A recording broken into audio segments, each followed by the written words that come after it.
Nice. That's a good thing.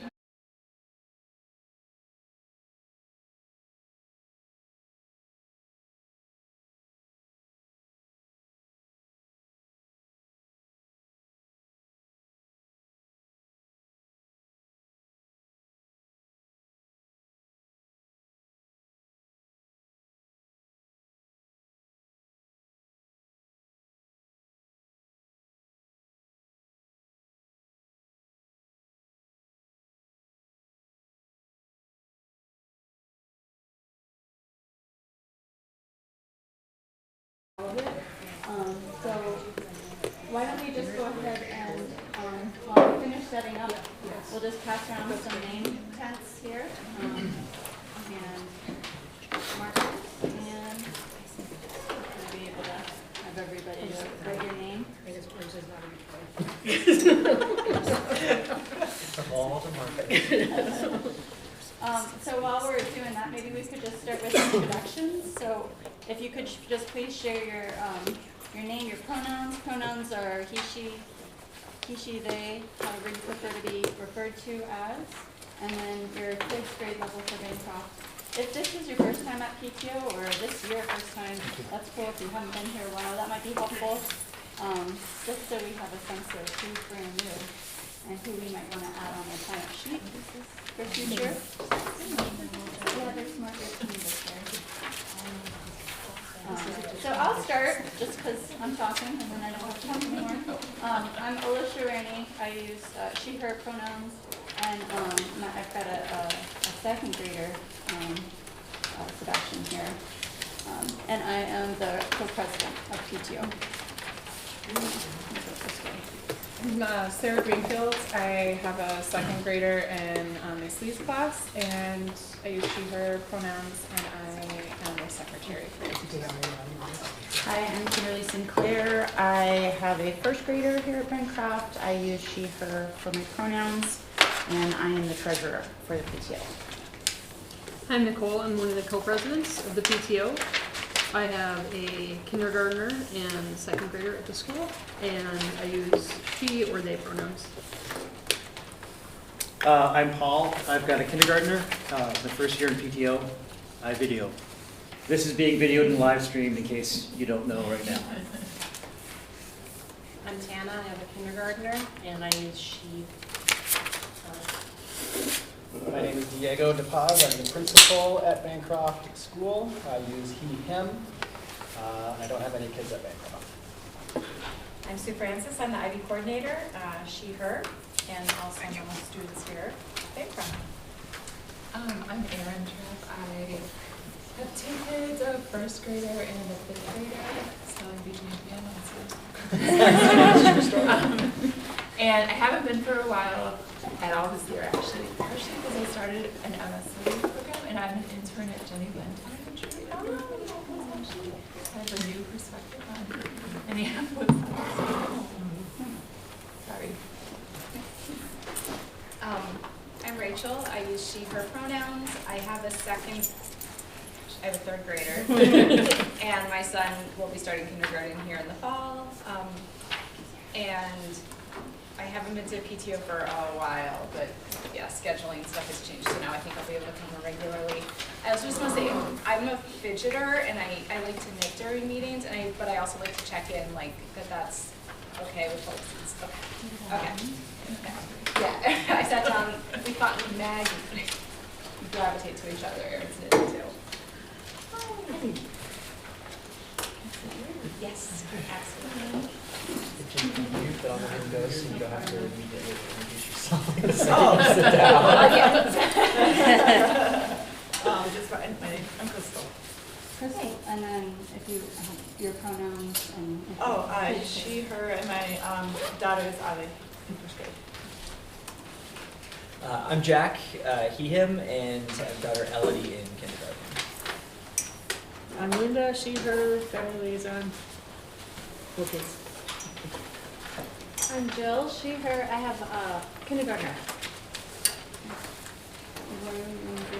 Eduardo, him. I'll be doing interpretation if anybody comes in. And you've got a kiddo too. Oh, and I have a kid too, yeah. In second grade. Great. Thank you everyone for coming tonight. As you can see, we have a jam-packed agenda item. We figured there would be some additional new faces, probably because of the CDD, and that was part of some of the outreach that went out.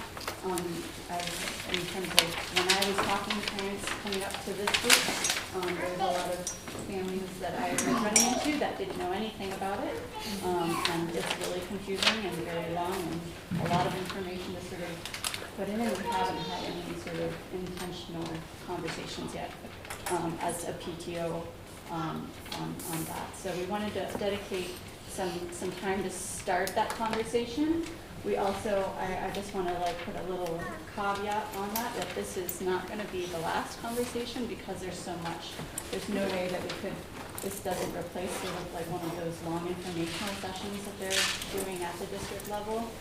But it hopefully just goes to supplement some of that and maybe perhaps also leads into some future discussions as well that we can have in the coming weeks and months. So we wanted to do that.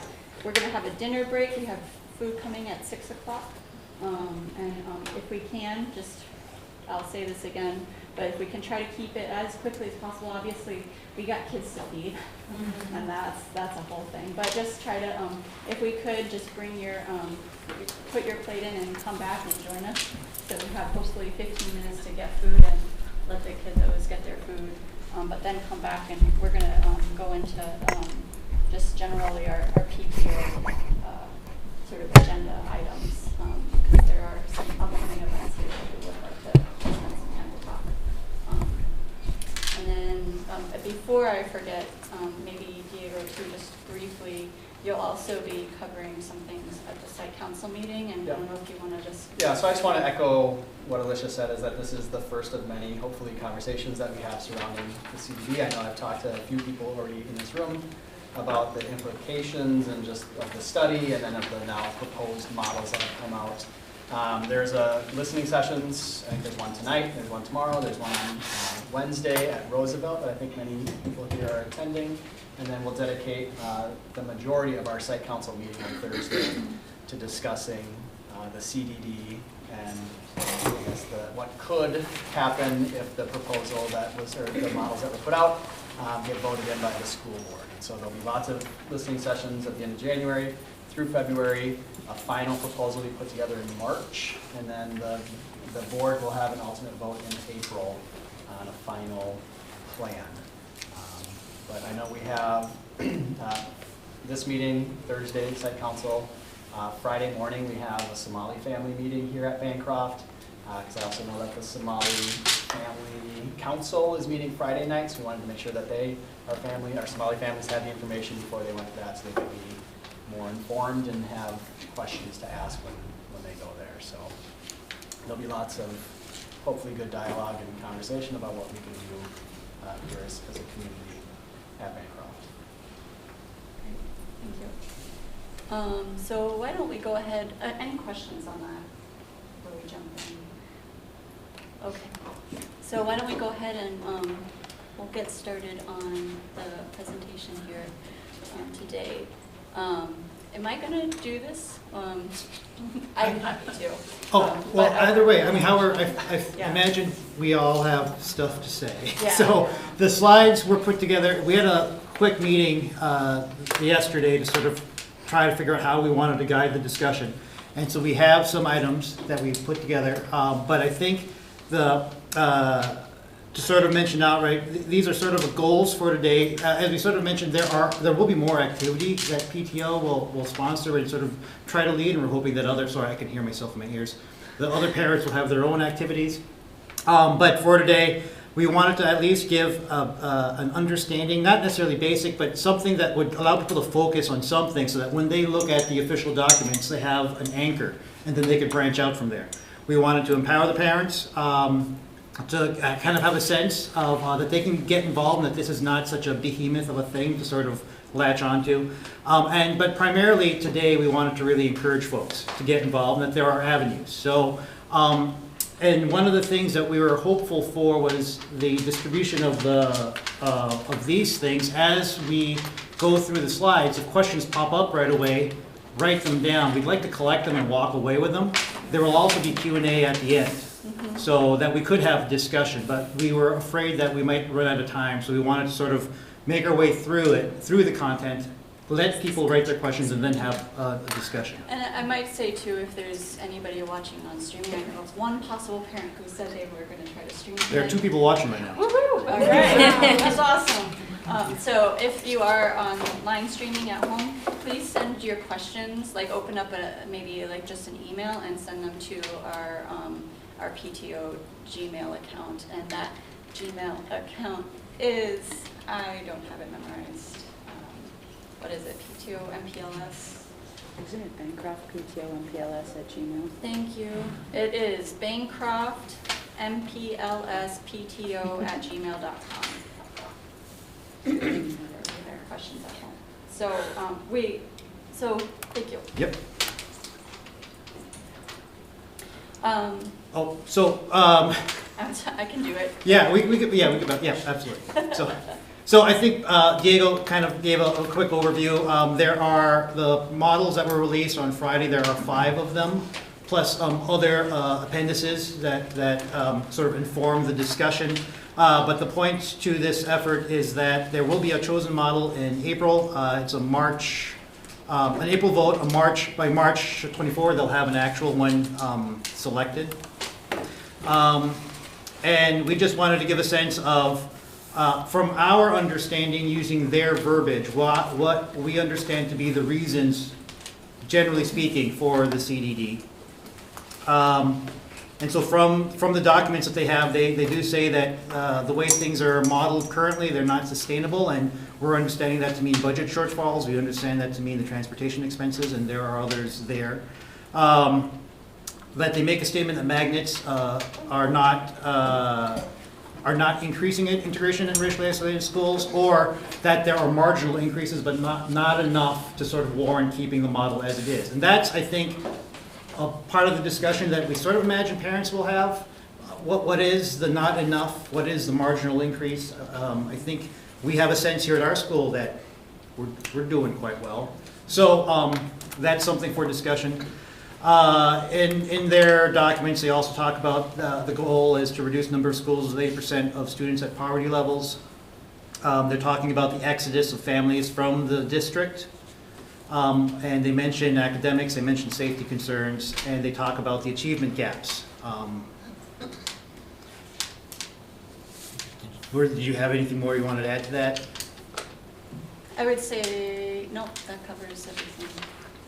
So let me change the slide there, change the slide here. So we were just going to sort of just quick breeze through the models. We're going to post this particular slide deck to our Facebook and online. So the links that you see here are going to be live. That'll take you right to the district's documents. Can I just note, because partly I know I was going to add a couple things to the last thing, and I was looking for the slide that says, so my link that we've been using so far doesn't work anymore. Which one is that one?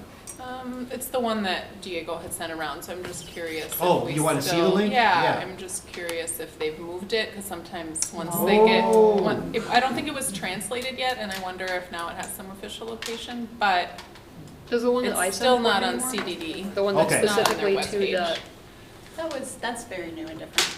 So we could, I think the great thing about, well, I'm not, about the particular product we're using here today, they don't need to advertise for them, is we could live edit this. And so we'll still post, we'll live edit the link, we'll make sure it's a working one when it goes live.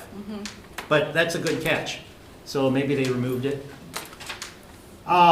So five models, keep existing structures. I sort of bolded what the points to them are. But they say that that would mean many school closures. That would mean that they're going to limit some of the federal funding resources to a smaller pool of schools, limit enrollment over capacity. I think I might caveat that too, Yeah. from what I understood, is that they're not exactly sure what that would mean, but there would be some sort of cuts that they would have to make. And these are the possibilities, as far as what I understood. Models 2 through 4 all say they're going to change the structure of the magnets, move them closer to the city's core, and most of the schools become community schools again, or go back to community schools. They're going to configure K-5, 6 to 8, and then this particular model have 3 schools with Spanish bilingual programs, or up to 3 schools, so I think that is the way the language reads, so they haven't identified, or I haven't read it. And that means the K through 8s will no longer exist, too, like those, just says. Right, this model means switching all of the current K-8s to split. 3 is, as you can see, it's similar to 2, except that rather than the 3 schools of Spanish bilingual programs, they're going to add a 3rd immersion magnet. And while we're here, they've moved immersion out of Southwest into, I forget the name of the school that they've designated. There's 3, it's going to be Emerson, Sheridan, and Green Central in that model. Thank you. 4 is where they allow some magnets as K through 8 and have the Spanish, up to 3 schools of Spanish bilingual programs. So you'll see the similarities with the 1 tweak. And then 5 is basically like 3, except allow some magnets with K to 8. This is Kimberly. I might say here that, so in the previous boundary studies that were coming out, we were hearing mostly about, I think it was, what was it, just the 2, like closer to the 2, and then it seems like that there were a lot of schools or a lot of parent groups that were being present at some of those early listening sessions. I mean, this is just my interpretation here. And those were where they came out with the 3, 4, and 5 models because of what parents were saying at those listening sessions. And so those are kind of newer ideas that have come out, but I think are as a direct result from what parents were bringing to the listening sessions. And I know there's been a couple questions too, and I just want to clarify that like where we stand right now currently, Bancroft is a magnet school. As IB, PYP, International Baccalaureate, primary years program being our magnet theme. And so our attendance area is the entire zone 2 of Minneapolis. And so in all of these models except for number 1, it has us going from a magnet school to just a strict community school with set boundaries. And so I know there were some questions of, is Bancroft a magnet? Is IB the magnet? Yes. So we are a magnet school. And zone 2 is our entire attendance zone. And this would prevent us from being IB. True or false? That's a really difficult question to answer. I would say that IB PYP is not a magnet theme, so we would not be a magnet school. That's fine. I know there's been an option, and like I said, it's a really hard question to answer because IB has been, or the specialty school idea has also been put out there. But I also think there are some parameters that were in one of the presentations of what a specialty school could be. And one of those says not receiving funding or sustainable funding from the district. And we do receive funding for our IB programming as a different pot of money. And how much does that cost every year? For our budget allocation, it's $177,000, $178,000. Which includes our world language teacher, 0.6 of our IB coordinator, and then professional development money to fulfill the IB requirements and the standards and practices.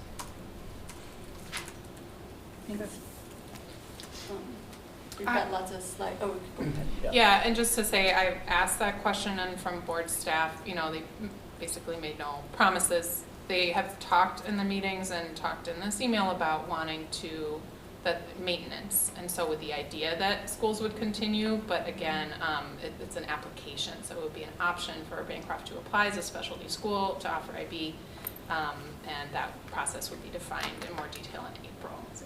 Are we not a specialty school currently with the IB? We are a magnet school. Magnet school. Specialty is like the word they use for theme programming in a non-magnet school. Okay. Or like the environmental program at some of the community schools? Right, Okay. right. Or like at Sanford has IB as Yeah. a specialty program. It's not a magnet, Okay, so, as I understand.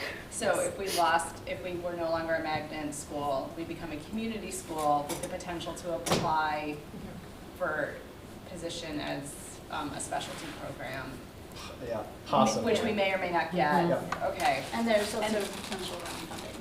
Yep. Yes, that's money that we're already getting that would not be Would not guaranteed be any funded. longer. Right.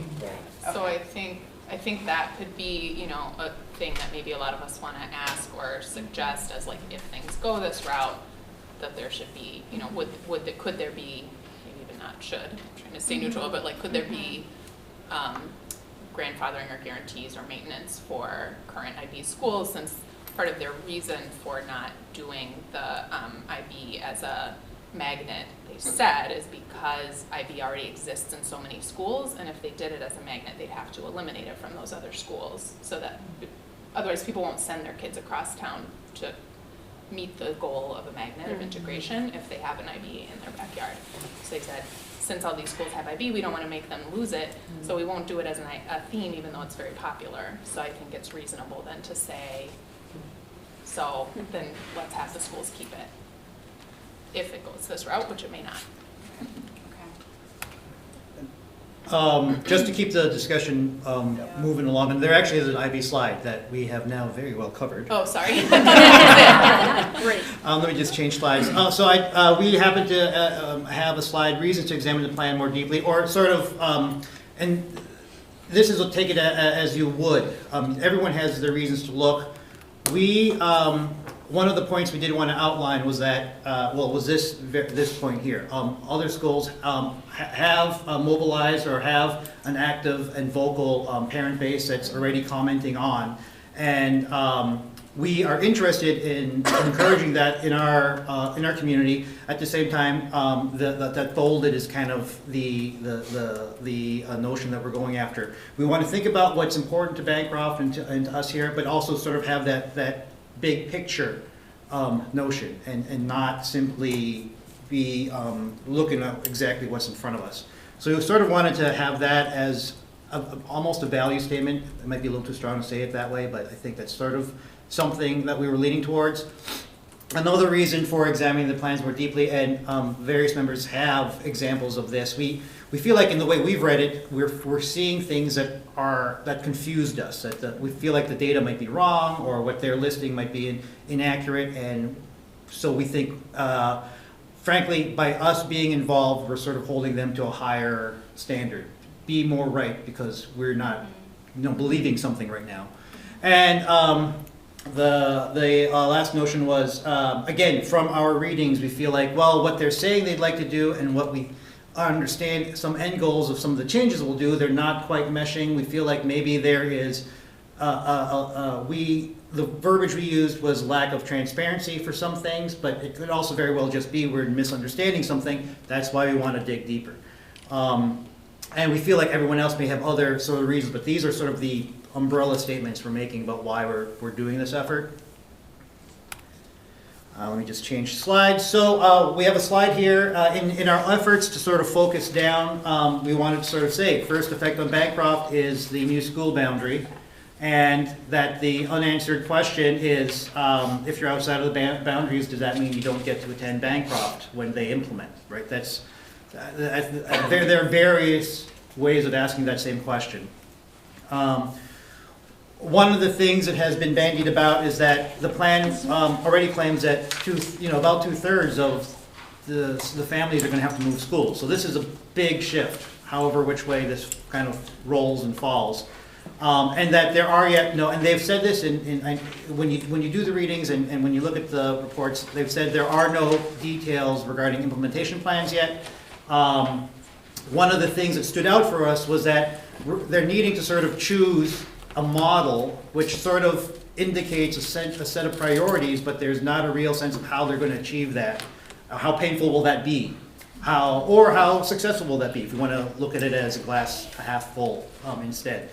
And so, but we did want to have this out for the folks to sort of know right away. This is what the new boundaries sort of look like. That grayish, greenish is the walk zone the safe walk zone that they're thinking would be good for us. And then you'll note they've got just some stats here about what this boundary change would mean to our student population. And then just an FYI too, I double checked it, and it's 21% change and 21% increase for Bancroft students. So that was this number here. Not 11. The number of students? It would increase By somehow 21%. to 21% based How on many do we this have right new now? model that they're anticipating. So I think, I mean, it depends on when they pull the enrollment numbers. And so, because I looked at it, because at one point, we were at 560, which also includes high five. I don't know if this 626 includes high five. Okay. But if it was at 560, which is our October 1 count, then it would be closer to 11%. Okay. If it's pulled, now we're at 541, so Okay. that's 16, 17%. Okay. Well, that's but helpful it's- because the district website says it's at 518 for 1920 school year. Yeah. That's not true. So, Right. I had to find some data from the Right. district on their website. Yep. So, but It doesn't say, this is just doesn't say how many kids had to leave our school in particular. It just says No. their demographic change. yeah. But because we're a magnet school, it's probably even higher than 63%. Yeah. Yeah. And that's 63% of all All MTS MTS, students are yes. projected to Yep, change. yep. But yeah, like I said, because we're a magnet school, we're actually probably losing. And so when you look at the boundaries, I mean, it's Chicago Avenue on the west, Cedar Avenue on the east, and then the north is Lake Street, and south is 42nd Street. It's kind of No. mind-blowing to me that 626 Right? kids live in that I was area. gonna say Yeah. that. North though is 35th. It's Yeah, it's not right be- Lake, it's No, it's- south of yeah. the park. That's the walk. No, That's No, the that's the walk. walk Oh, that's the just same the walk zone. The Oh, dark yeah. Because I was red- like, this that's whole a area tiny is- school. No, the red line is the. It's the So red Lake- line. Oh, it's Yeah, the the red, red line is okay, the park. okay, okay. What's the other dot Yeah, I was line? like, there's not that This much. here, The one that's not all green? Yeah, this that over one. here, Yeah. I'm understanding that to be an older walk zone, Yeah. because they're bleeding the they're maps together, right? So, yeah. Because we're a walker and we're I guess Yeah. it's 10th all right now, so Those that puzzles, boundary looks. puzzles. Yeah. Could you say that again, what our current boundaries Well, are? I'm on 10th and 39th, and we are current walkers, so that Chicago boundary seems like it's probably the current.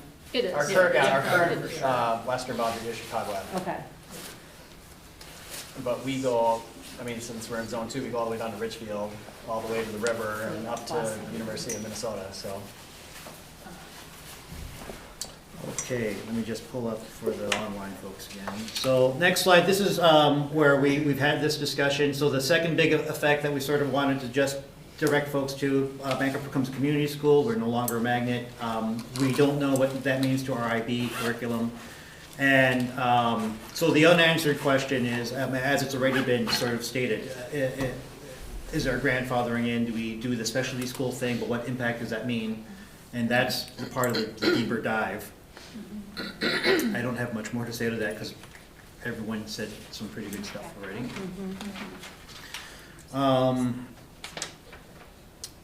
And so we did, so again, this is the first of what we imagine to be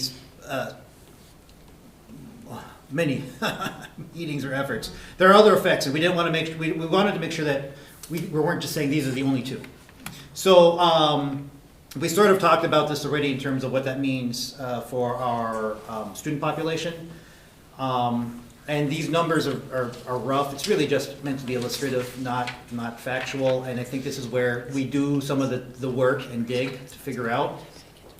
But also, you know, if you look at the plan in its entirety, you see that the middle school to high school pathways sort of shift depending on where you're living. They are working with the CTE programs. We sort of talked a little bit about faculty, administrative staff levels across the district, what that means to schools that change, what that means here for our faculty and staff. Anything else to add? Any questions on this particular slide, actually, or clarifications made? Is the idea that Bancroft, I mean, this is a very black and white, but the idea that Bancroft would gain 21% of students, 100 students, is that something that we're worried about, or is that, like, would that push us into being over enrolled and not able to meet student needs, or are we not sure? Yeah, that's a great question, and I think we are unsure of that okay. answer. I'll just say that. I think modeled at 626, I think it puts us, what I saw in another model, 104% capacity. That's, okay. And I think at this point, we're utilizing some of our interior classrooms, not as classrooms, because they do not have an exterior window. And I think there's a couple other classrooms that are used for teacher professional development and teacher collaboration meetings, and so I think we could make some adjustments for 100 kids, but yeah, I'm unsure how that would look. And this is, I think this is modeling that every single one of those kids would come to this school. Yeah. And so there's the chance that some may not. But those are kids who are already enrolled in the district or have shown intent to enroll in the district.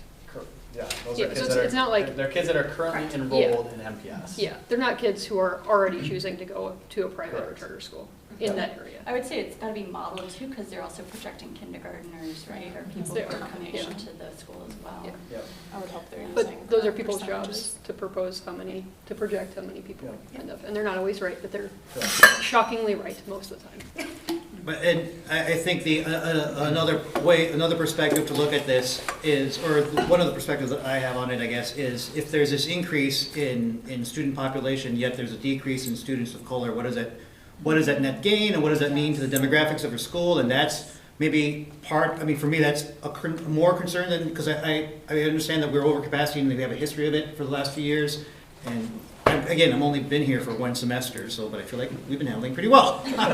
But what does that mean demographically is another sort of perspective to that. And what we really, again, we're hoping that everyone else that digs in is going to find things like this that is important to them and shares it to the rest of us, and then we can sort of make that louder.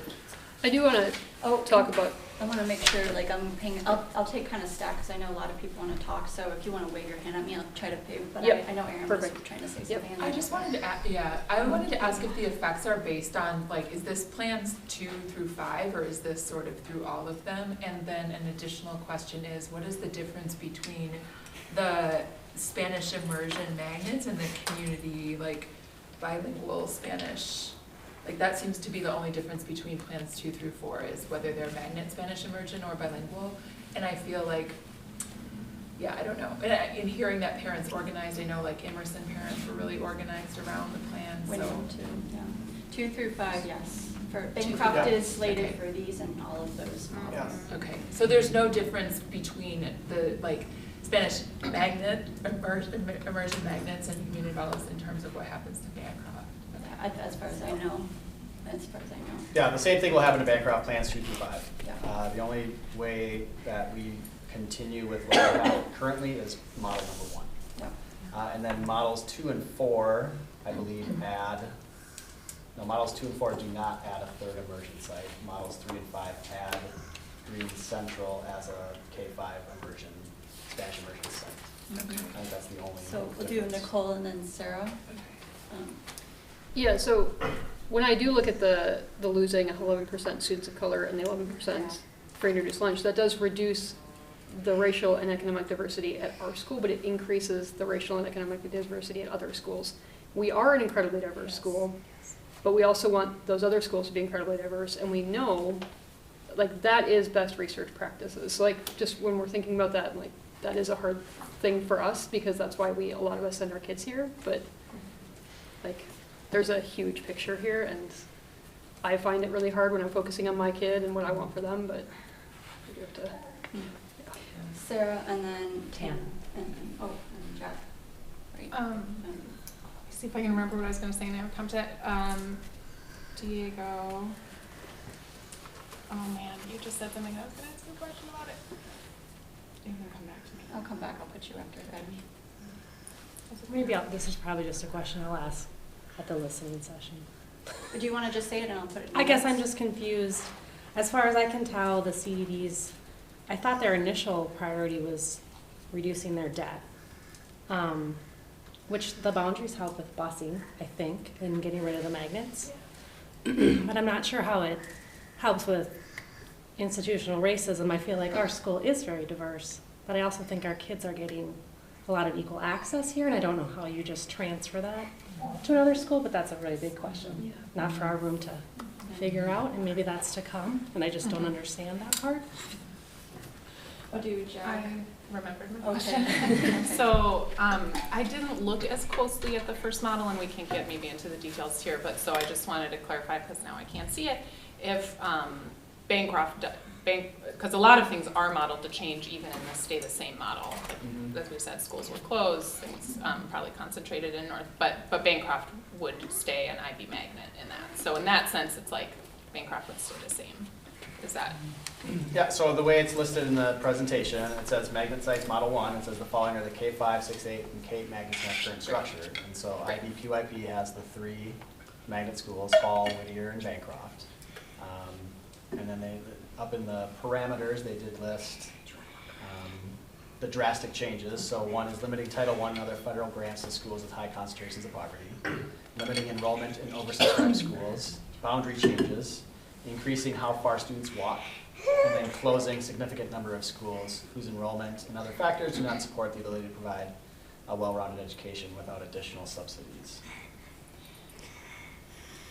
So I've got Jack, Ed, and Crystal. So mine should be pretty quick. I was hoping that if anyone knows the answer to this, in the first phase of release, the district showed a lot of their work. And I think maybe they regretted that because they didn't the second time at all. I've asked them for that. But within that, you know, to me, I view a lot of these numbers that they're targeting as pretty arbitrary. So if you go from 84% white or student of color, then you drop to 82%. And I don't know if that's exactly what they are, but you get the ideas. You go from being a racially identifiable school to a not racially identifiable school. And I know that that's a lot of the targeting, the goal setting that they're looking at on that. Does anybody understand where these baselines and benchmarks come from? Because to me, that's the biggest concern. Is you know, we see what the goals are, and when I look at it, and granted, of course, I'm going to look at it from the lens of where I sit right now, but I see a lot of schools getting really, really white, and I see a lot of schools that are, you know, maybe inch just a slight bit more diverse. And is that actually, I mean, I guess I don't understand how that is accomplishing a goal. And so I'm just curious if anybody understands where the how the benchmarking is done and why, or if it's just, hey, it solves our problem, so this is what we're going to do. Is it okay, just to be able to make sure everybody gets a chance, if you have a good question, can we just write that down? Yeah. And then we'll maybe either come back and answer what we can, or we'll just try to get through, because I know there's a lot. Eduardo, and then Crystal, and then did I see another hand over here? No, okay. So I guess I'll frame my question to answer that question. So there was a meeting last week of a group of Latino parents over at Green Central, and there was a person presenting from the school district about the comprehensive redesign. And that came up because I asked specifically about how is it that Green Central is considered not diverse? Because for everybody who's at Green Central, it seems pretty diverse.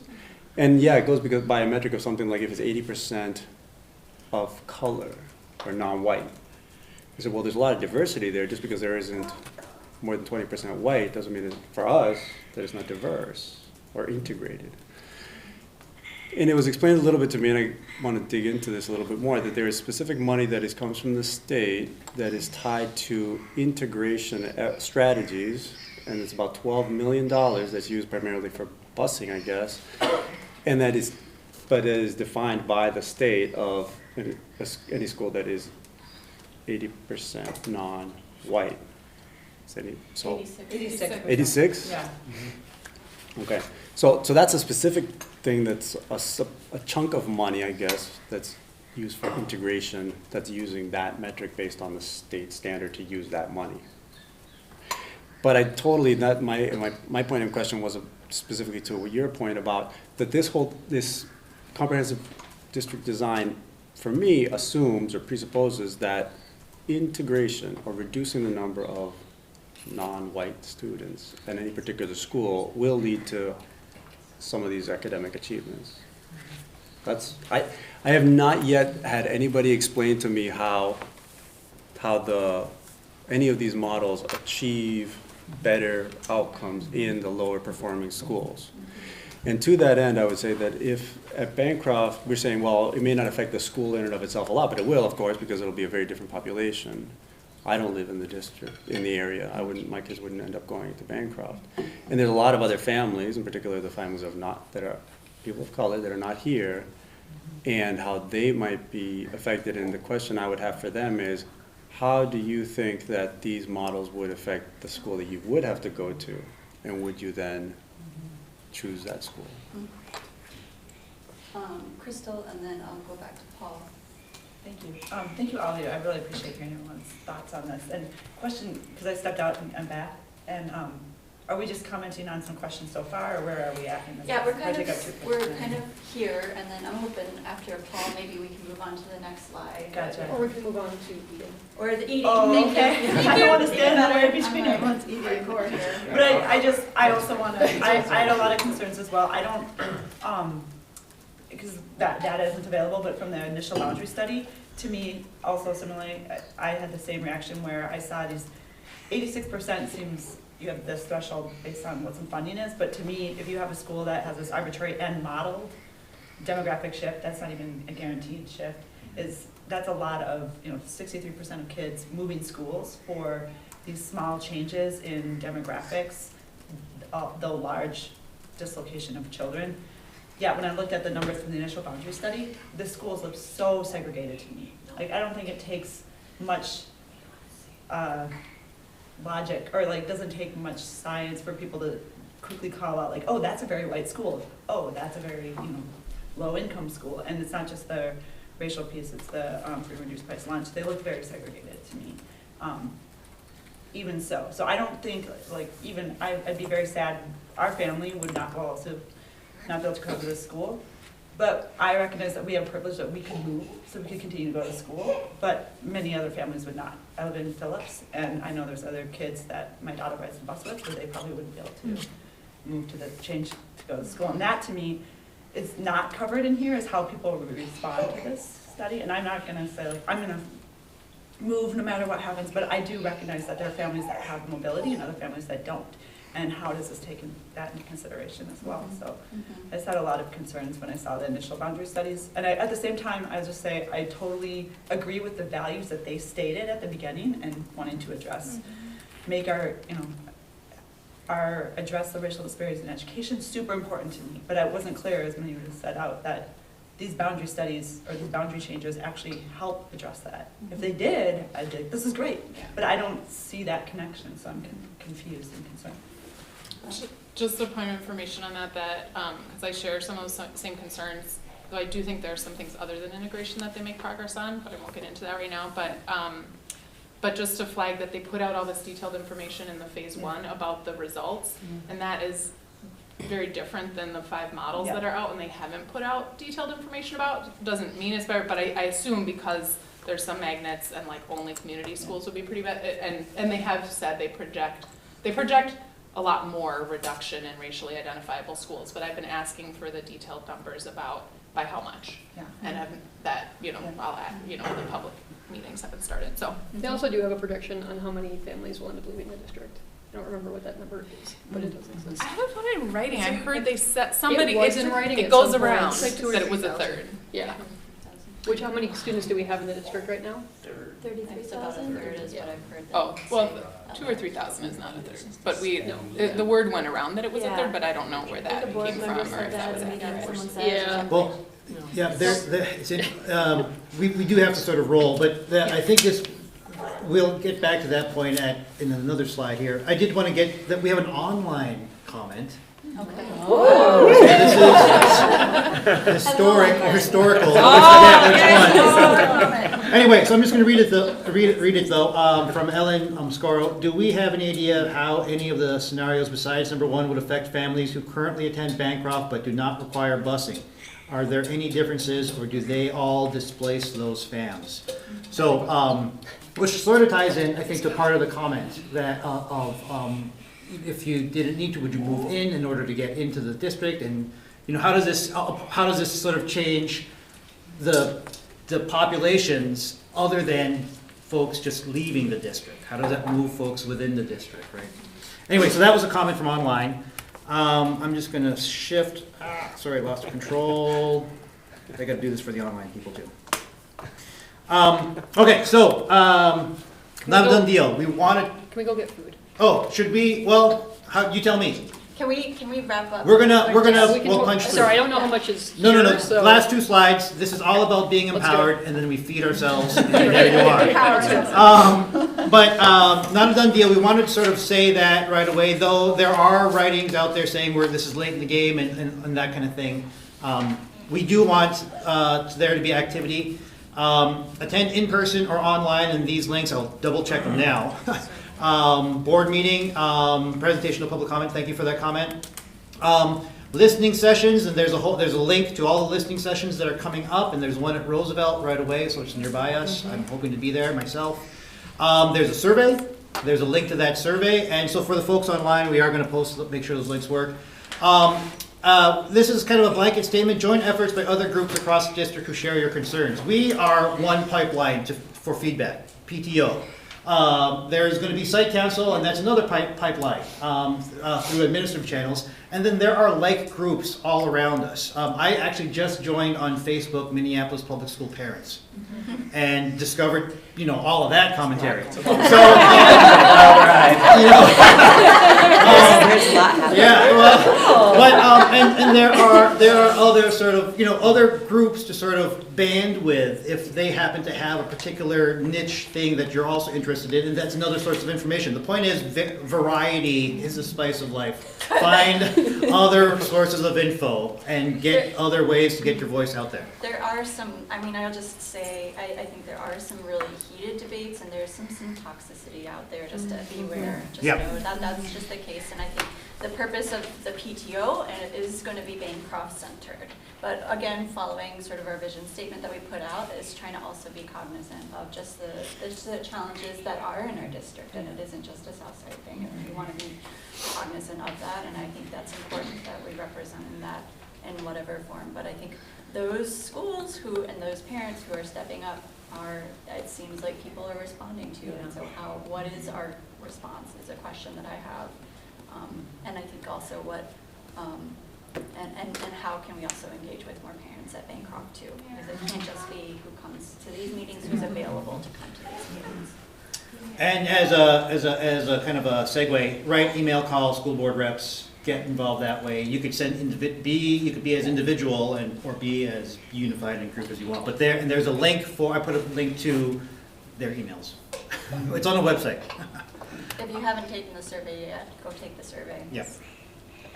And then specific to PTO, last slide, and we're going to go. We are hoping, and we got to nail details down on this, but to have a PTO specific, a CDD specific PTO sponsored meeting, so that we do get to sort of hash through more details. We'll have more time with this stuff in front of us. We would have all gone to listening sessions. We'll have some of that. We would have talked to our own friends and neighbors. The notion is maybe invite board members to Bancroft to listen to parent concerns. Some other schools have already done that. There's some video out there of some of that stuff. We are hoping to send home flyers as a PTO to sort of inform people, be involved. These are ways you can get involved. I know that there are already newsletters and stuff, but we want to sort of try and have another way of reaching out to folks.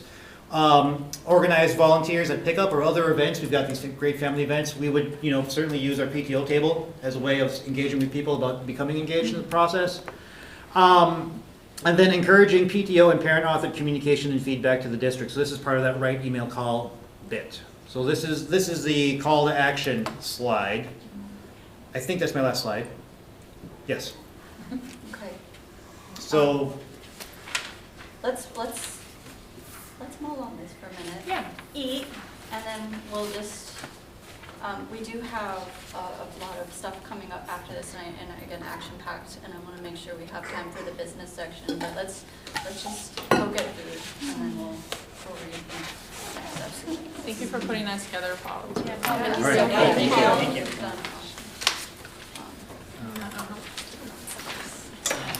So much is in there, but I didn't. Is there things that we need to do for food setup? Okay. It's all set up downstairs on the Oh, table. yeah, that's right.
discussion right now. There's some cups here if you like water. Well, we might be able to I'm sure I shave, can find it. shave some time at the end, maybe for further discussion. But I do want to be, we do have a hard cutoff right at 7 for child parents. Yeah. About It was directly. Are those other lists of things that PTO doing? That is something that To the five. I had that. Yeah, so now what Diego showed me is if you go into the board agenda, I don't, yeah. there's a Yeah, new that's link. where I found Yeah, it is a new link and it Okay, works. can you send that to Erin? Or, Yeah. So, just, Could Do I have one quick your- question? oh, yeah. Email. I'd like to just take a picture, just so we can put it on our Facebook or our website, an actual meeting, rather than just empty tables, I think is what we're currently have. So I'm giving everyone a warning, mostly so that you can stop joining when I take a picture. If that's okay with everybody, just so that there's a sense of activity and rather than, because right now our header is just the tables with no one around. So let me know when you're all ready. Act like you're being really smart. Looks like you're really a deep discussion. All right, ready? Here we are. 1, 2, and that's gonna be, it's probably just make a crop. Thank you. I don't, where's this side in? I'll just put everyone's email on this. Yeah. So just a quick wrap up here, because Crystal asked about sort of next steps. Maybe just a show of hands, who around the room would be interested in engaging in a smaller group discussion around planning for a broader Bancroft-wide event? Heck yeah. Okay, so we have all of your emails. I'll just go ahead and just send out an email to those folks who are here today. And we might have organize some sort of planning committee meeting that would help us sort of formulate what that would be.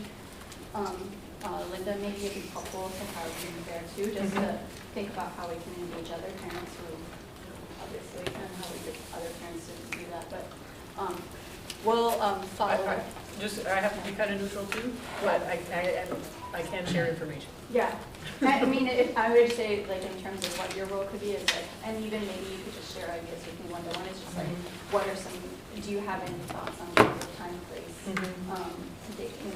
weekday, location, dates, things like that, or ideas on how we could get more parents, like, into more parent groups? Yep. I just ideas on that. Yep, right. Is there a communication path with the Somali parent group at Bancroft and the PTO group? That's a good question. I think that it's not really, and I would wish I could say different, like right now, but I guess in all transparency, like we're as a volunteer group, we've just been like trying to get information out there. But I think there are, is there some upcoming meetings with the Somali parent group? Friday? Yeah, Friday morning is a Bancroft-based Somali parent meeting, and then that same night is at the district Somali PAC. So it just seems important as a Bancroft community to connect with them around whatever actions we're planning. Absolutely, Yeah. and I mean, see if we might have some invitations out to that group of people would be able to show and maybe help even plan for a broader community meeting. That might be nice. Yeah, we can work with Mr. Almy to get that information. When we do, you guys have all gotten robocalls. I don't know if you listen to them, but those go out in English, Spanish, and Somali. So everybody is aware of the same things. I just know that it's difficult to take part in things if it's not something you're used to. So. Has there ever been, or do you feel like that there might be interest in a Spanish language meeting for Bancroft families? We could do, it's possible. Has it been ever done before? We've tried. Diego was asking about a Spanish language specific parent meeting. But we can look into that as well. Yeah, you could try. I think one of the harder things is that that's the Latino population has been one of our populations that's decreased the most in the last 5 to 7 years. I think at one point we were like 50% Latino, and now we're down to like 24, 25% at our school. Do you know where they're going?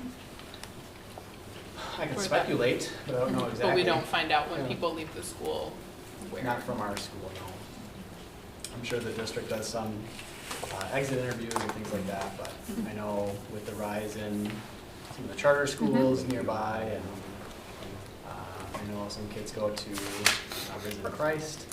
That's also a K-8 type program, so we lose some of our kiddos to those schools.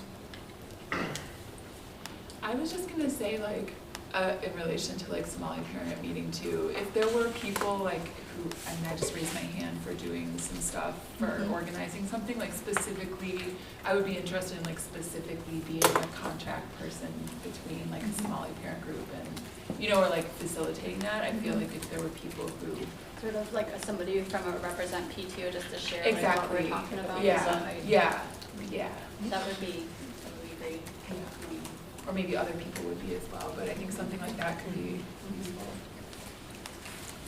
Maybe. I feel like we get a wider group of people at like coffee, tea, and IB too. Not always the same people that I see at like PTO and site council. And I'm unable to come to the coffee tea. Yeah. I have to pick and choose my events. Yeah. It's hard to do everything, but it would be really great. So these are great ideas, I think, in terms of brainstorming. If we can have like PTO, PTO representative who can kind of share this and like invite them to come to like future events or like continue that conversation, or even just ask the folks in the room what questions would you have, what concerns you have. Those are always engaging. They don't necessarily have to come to a different meeting. So that would be really helpful for us to hear that too. So one other question about like project meetings, because there was a mention of a CDD specific meeting. Yes, When we don't that's have a in- date no. planned for that yet. That's our idea is put something together in February and talk with Linda and Diego maybe around dates, get some good idea around what that could be, and then we'll send like an email out to the group.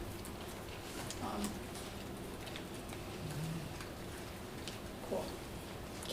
Is it all right if we move on to other business? Oh, yeah, absolutely. Yeah, cool. So this is for those who haven't come to a PTO meeting in a while. We have other business that's fairly standard, and we have upcoming events. So that's just sort of where we're coming with these ones. So the next up on the agenda is we had this idea way back in like November, I think, that we would start planning for our next, I put book fair / readathon because I wasn't sure what, or if it's both or one or the other. But that's coming up in March, and are reflecting of the last book fair readathon that happened. There was some feedback in terms of like, is there a way we might be able to give more of a runway to the event, and making sure we're able to communicate in advance for families to even know. Some families didn't really know what was going on, didn't know stuff went home, and they were just like, oh, what was this? And they didn't get paid attention to. So there's planning that needs to happen for March. I don't know if there's any other commentary we want to put towards that, or if I put on there is like, should we have some committee volunteers who'd be willing to do that, help out with the book fair? Yeah, so the book fair will be over portfolio night, and portfolio night is a really big event. Lots of grandparents come. The lines for the book fair during that event are huge, and so we really do need people on that night. I don't know how long we want the book fair open during that week. That is something that we need to discuss. We only have 4 days of school that week, so we have Friday off, right? Yeah. Do you know offhand what date that is? March 5th. Okay. So, I'm sorry, I'm actually putting this online too for the people watching. So it's March 5th, and we don't know how long is what you just said. So we right? can, so typically book fairs are open during the school day as well. Yeah. Last year, during that week, we had the book fair open in the morning. So like I drop off in a little bit afterwards, and then in the afternoons, right before pickup and a little bit afterwards. And then we also had it open in the evening on portfolio night. There are a couple of challenges here. One, it takes over this entire space in the media center, which is obviously used on regular intervals for educating our students. That's true. Yeah. That's a true story. Yep. So that's one thing. And then another thing is finding people to staff it, which I think that part is not as challenging, really. And then it's making sure that kids don't come in and take books. And then making sure that teachers don't have to deal with yet another thing in their classroom, right? Like, last year we didn't have teachers go preview it unless they wanted to with their students. They could just send kids down with money during those open times. It felt like it worked pretty well. So that's what I would propose doing again, is having it open in the morning, having it open in the afternoon, and then on portfolio night, of course. And then we need 2 people cashiering on portfolio night and 1 person just helping people. Is that enough if there's long ones? Yeah, last year we only had 1. Okay. Yeah, we can ask for a second one. One what? 1 point of sale. Facilitating in March. So, I'm sorry, the volunteers you need are 2 people cashiering and 1. Yeah, and 1 helping. But of course, we all have a portfolio night to go to as well. And so we probably need 6 people that evening. And then we need, for those mornings and afternoons, we just need 1 person there, but for each of those time slots. So it's 8:30 to 9:30 in the morning on Monday through Thursday, and then 2:30 to 3:30, Monday through Thursday. Would there be setup that would need to happen in those morning and afternoon sessions? Minimal setup. Minimal Yeah, setup. it would essentially be left set up. Okay. Because we're going with the same company that we went with last time, which is Red Balloon. Okay. So it's not the big thing. So, are there any parents who might be able to volunteer for this morning or afternoon sessions? I can. I could volunteer on Wednesday. I lost track of the dates. Well, at Monday least for through the notes, Thursday. Paul, are you volunteering? Yeah, I mean, I'm going, yeah, I think, yeah, we take the names now, and Yeah, then that's we what I throw would together a do. schedule, yeah. I just wanted to get some names. Aaron, you would volunteer too for a morning and afternoon? Sorry, and a- morning and afternoon. I So have you to- said- Yeah, I think what I'm gonna do is like well, I'm not gonna put it on record here, but. And then, for that actual, for the portfolio night, are there parents that are able to volunteer? Oh, I think that's Yeah. what I meant. Oh, that's what you want? Yeah, I should be able to do that as long as Jack, Aaron. times work out. And how much? I'm That's on maybe on Thursday, some, right? I just Yep. have to check Okay. work schedules and stuff. Yeah, I'll just add you. and we'll Crystal, definitely- as Yeah, the you can background. put it. Well, I Yeah. just, I'll be complicated. Crystal, you said scheduling. do your night? I just don't even know. I'll be really complicated with schedules, so. Yeah. Sure. And I believe we have a list from the last meeting of folks that were interested and weren't here today, so Perfect. we should try to find that list too. Okay, great. Well, one thing to keep in mind is that there is also a 3rd and 4th grade musical performance at portfolio night. So if you have 3rd or 4th grade students, don't volunteer for picking at those times. So portfolio night, you're looking for someone who can volunteer for all of it or? part of it? No, Just How long is that window? Yeah, that's a good question. How long is What it? about- 4:30 to 7, Thanks, Diego. right? Is that what you're asking? Yes, no, it totally is, thank you. So you could do 4:30 to 6 and 5:30 to 7. Exactly. So there's some. Yeah. Yep. So do like 4:30 to 6 and 5:30 to 7, so an hour and a half. Yep. Would be, and then you would have an hour to do the portfolio. You wouldn't spend an hour and a half with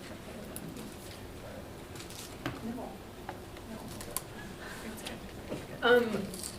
I'd seen this on a few documents about a readathon. Are we planning a spring readathon? That was so, I don't know. So, But I did have another parent, and that's Rob, who is a partner of Ellen, who is online. I don't know if she's Oh, he's still- on the list now. Oh, he's, okay. Yeah. Rob has thoughts on, he brought this, he wanted to bring this, but he's a homesick, but he wanted to just talk about how Lindale does their readathon, because he thinks that, and he's been talking to a parent there, and it goes really well. And so he just, I thought we talked about, maybe it was just the book fair, not a readathon, but anybody? we could- Well, I remember talking in the fall, like, why do we have it in the fall? And I think it came really quick, and we kind of thought we didn't have Right. a planning time to really do something, so we Right. thought, let's move it to the spring, and we have more time to kind of. But I don't think that was for this year, I guess, or I didn't Oh. understand that. Yeah. That wasn't necessarily for this year. Yeah, but- I think one of the reasons we did it in the fall was to give some kids something to do over the MCA. 'cause Yeah. Yeah. Keep them reading over the long weekend. Yeah. Well, And the plant sale, so you don't have like competing Yeah. fundraising. Well, more to Yes. come on that. I think that it'll be worth kind of hearing on that, just to gear up, because it does happen so quickly, and Yeah. like, we're just still coming to the new school, it's hard to restart PTO. Hopefully next year will be easier. But like, let's come back to that then. There'll be more to come on that, and maybe it'll be just like, not necessarily top of the agenda, but we'll. Yeah, so, yeah. I do it, so we can totally look at this later in this school year, Yeah. for sure. Yeah. It is a big event, and it rivals the plant sale in, like, those are our two big fundraisers, Yeah. right? Yeah. So we do need to be really careful with what we do there.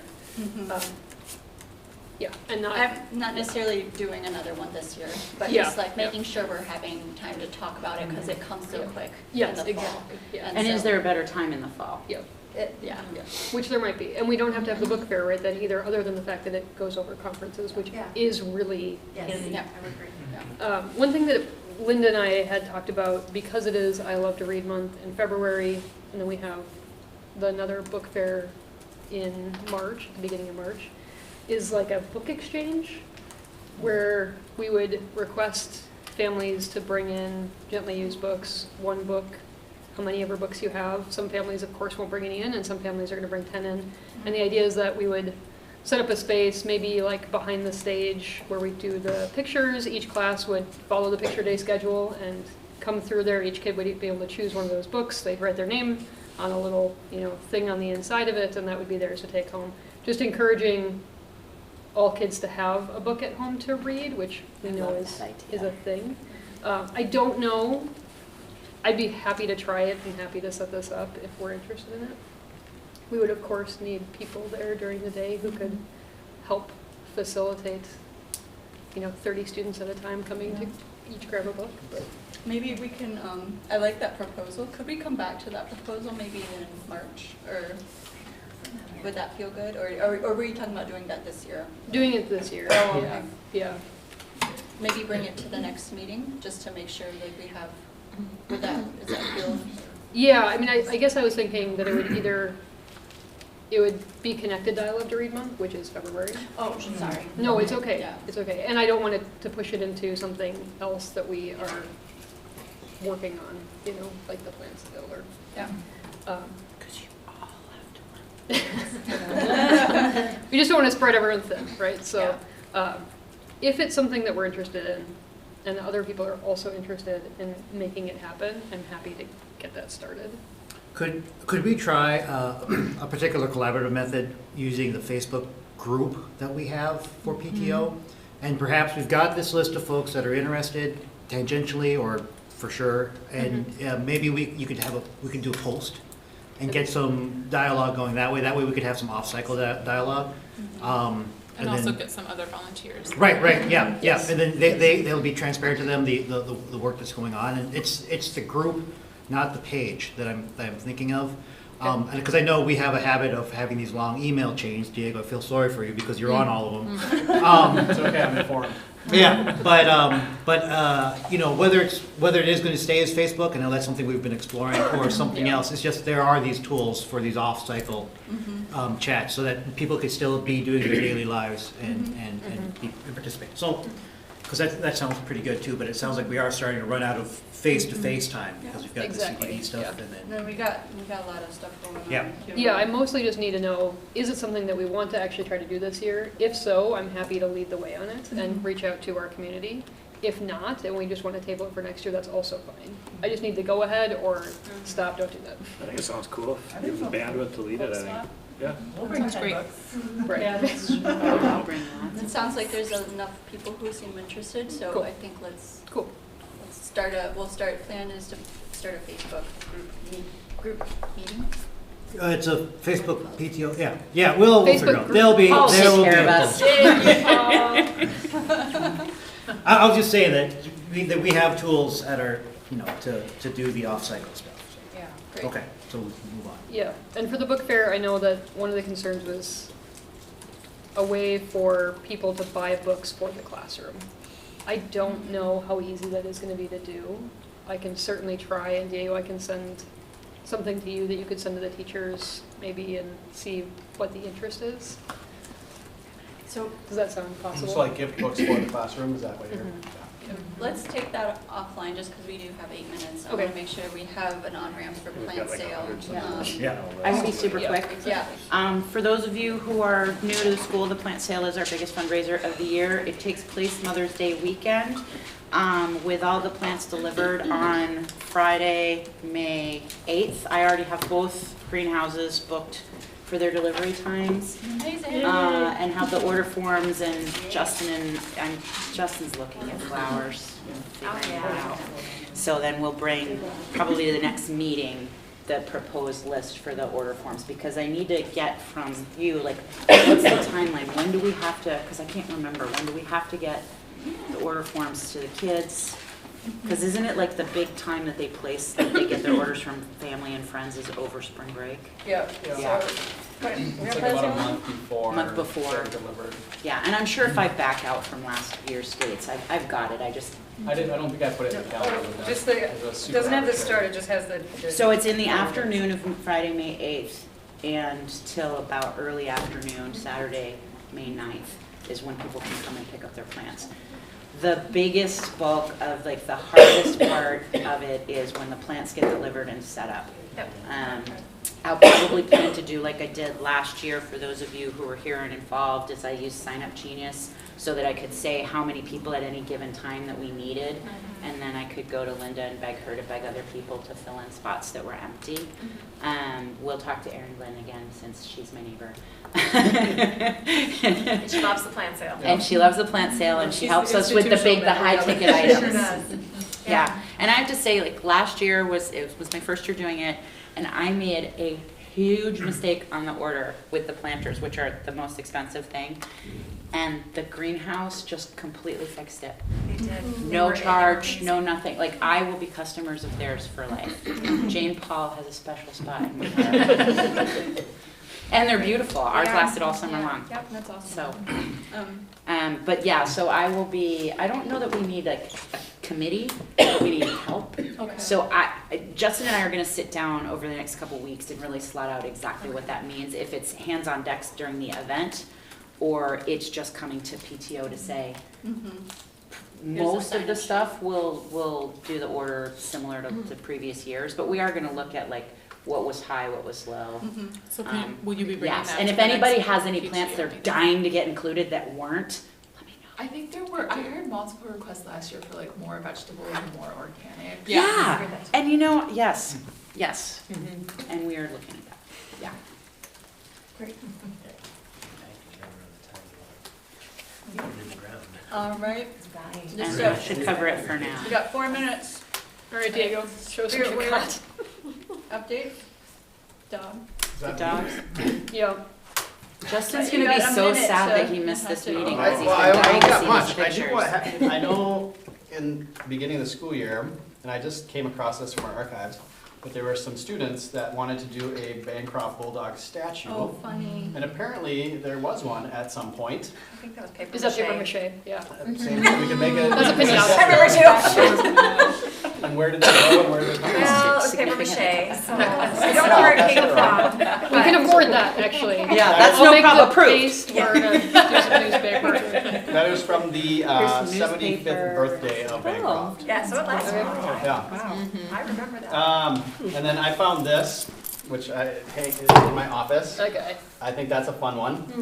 This is circa 1990s, because I found this yearbook, and every single student has a Bancroft T-shirt with the Bancroft Bulldog, and it says "Be Best," which is Bancroft expects success today. So. Isn't that She stole that from us.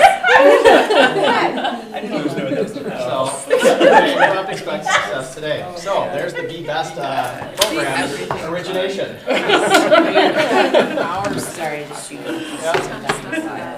And there's a whole lot more archives that I will definitely dig through, but this was just kind of a quick perusal. But I thought I mean, finding that from the anniversary one, I also have the history of Bancroft School from the 50th anniversary Pictures program, this year. 1962. It wasn't wildly popular. At one point, Bancroft had 1,614 students. Wow. In the Where? original building? Right? Can I see that? 1922. 1,615 students. Everybody was kind of smaller back then, though. They were. Good night shift. So I think we can fit 600 some kids. Yeah, we can make it work. Yeah, Like right. 5, 6 years respectively. Yeah. That's cute. But they didn't have special ed, they didn't have speech, they didn't have, right. That's like 8 classrooms right there. Gym, maybe, there's a gym, It or rose. It rose. For example. So you could have 40 kids. Yep. Sure. Because they So, and I know Justin was really excited to help me look through the archives. I just so texted him a picture of stuff wondering I found a whole bunch of stuff. So this came up just for those who haven't been, it was like, there's been, we've talked about like, do we want to like have more of a different type of bulldog from the bull, we don't really have an official Bancroft bulldog, so we were trying to remember, and Diego had mentioned this one here, as like a potential to kind of go back to, as like an idea. Throwback. Throwback. So more to come on that, I guess. Is there any quick update on Spiritwear? I wasn't at the probably December, in a folder. or is there nothing there? We Out can, of the- I don't know how I was much getting it rid of costs, Blair. but I do know how much I deposited. How much did you deposit? Hold on, I'm missing one. Where's the other one? It's like just over $3,000. okay. This is how much you deposited? Yeah. How does that compare to the previous year? Remember the previous year, there's. Oh, yeah, that's right. This one. Some giveaways.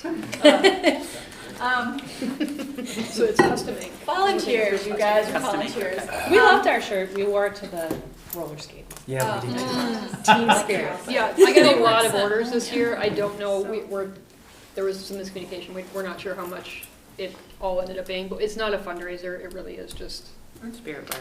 yeah, outreach. And they haven't come yet, have they? Or they did? Spirit wear? Yeah, I think we got ours. I didn't order Before winter break. It was in their backpacks. Or Here's a just check. Remember that order? Yeah. Okay, check with her. Yeah. Silas came home and said, I'll bet that's a surprise for you. Unless it like.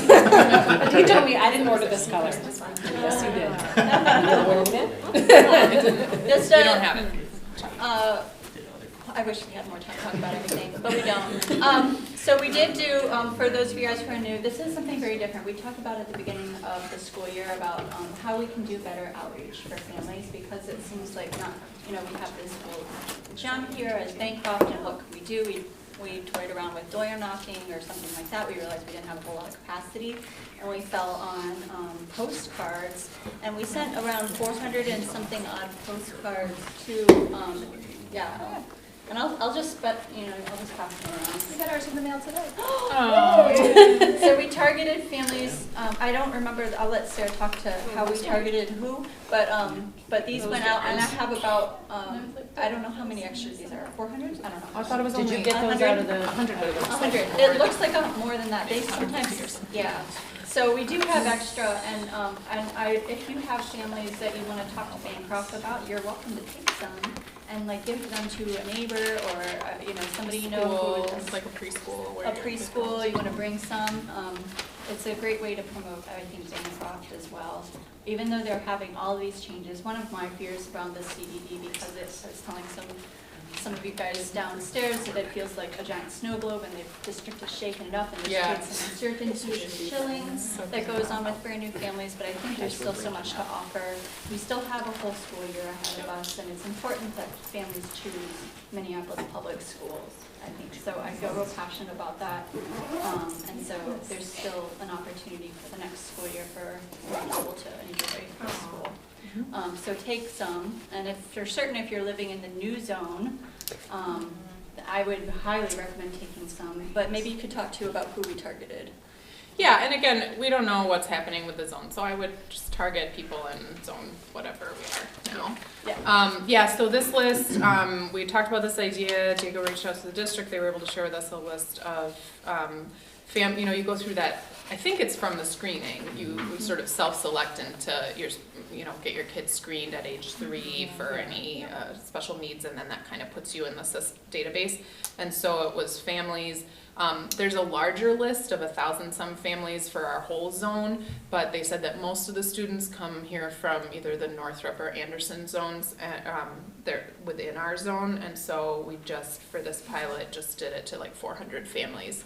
And of course, some of them may have moved, and so it went to somebody else's house, and that's fine. But yep. And I might just add super huge kudos to Brady, who did all Yes, this Brady amazing did work. all of This this. is like high end. So pretty. Pretty amazing. And I couldn't have ever designed something like that. They're really nice. Yeah. They are really nice. So Yeah. I was excited to get extra, and Yes. we can save that version for next year, and just, it's a good deal to have some. Yeah. Yeah. Yeah. And then we set up this number and already had the email, and just so I should check, the email is monitored, is the phone number monitored, so we know The if somebody leaves phone a number, I message? believe, Comes in goes, through the Gmail, right? yeah, it goes to, it goes to a yes. Gmail, it goes directly to voicemail Right. right now. And so I believe I get pinged Okay. on those for right now. And I should double check that.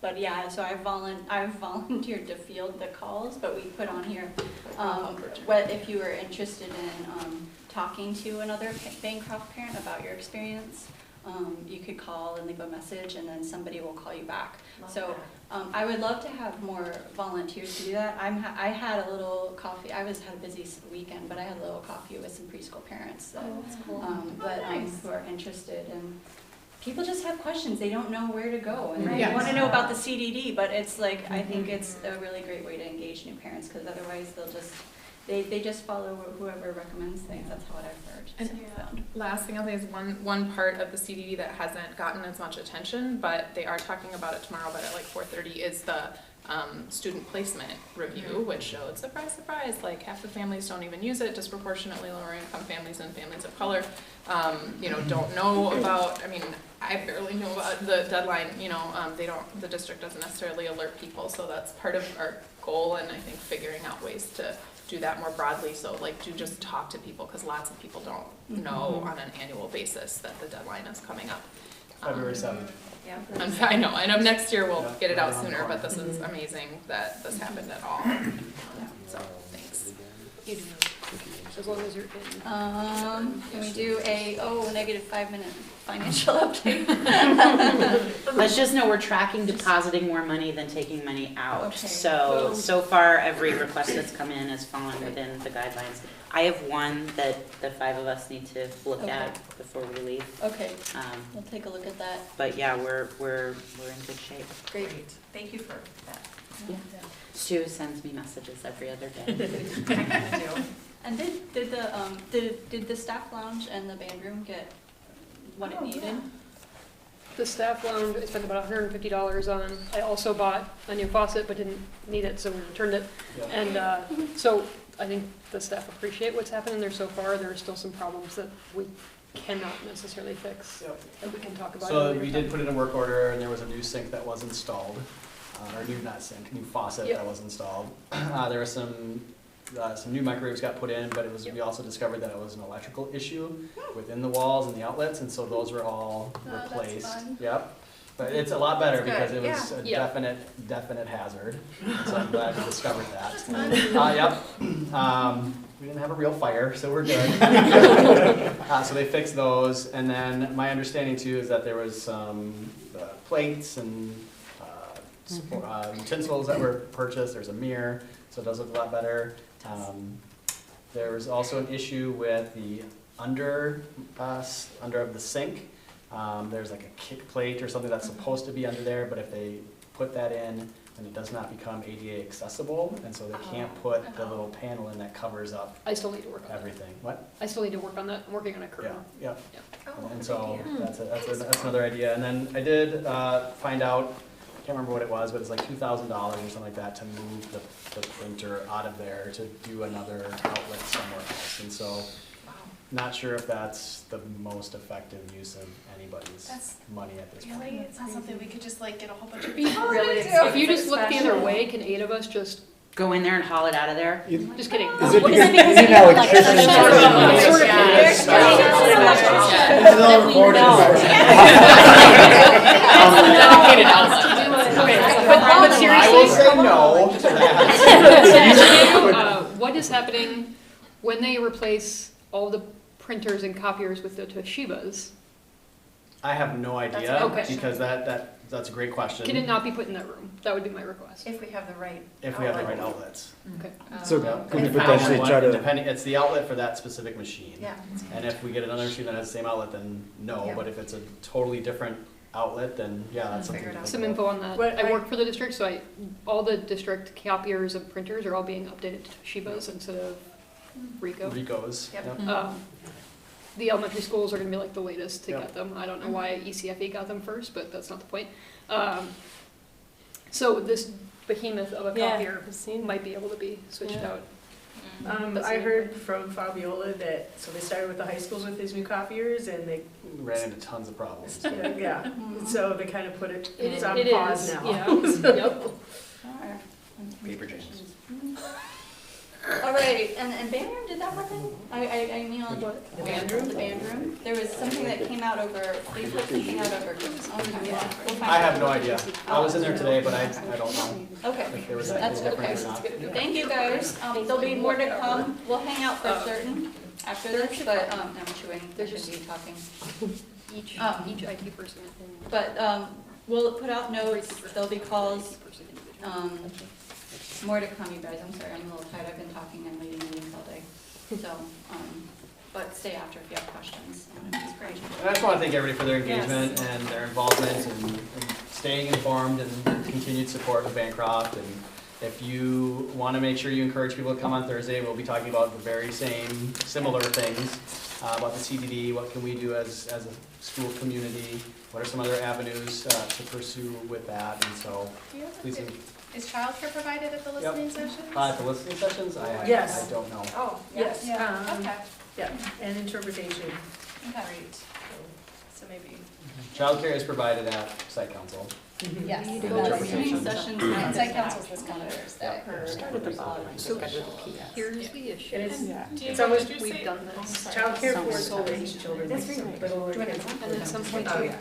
Is this the whole topic of site plan, the CDD? We'll be talking about budget also, because it's budget season, I'm supposed to get the budget on February 14th. So we'll look at the budget priority survey that So was my done thought at is Golden Garden, how our money was spent this year, and just so that if a anything. teacher goes, All the minutes on that's going obviously. I mean, what if you spent a little bit more money and Yep. Okay. Let's just-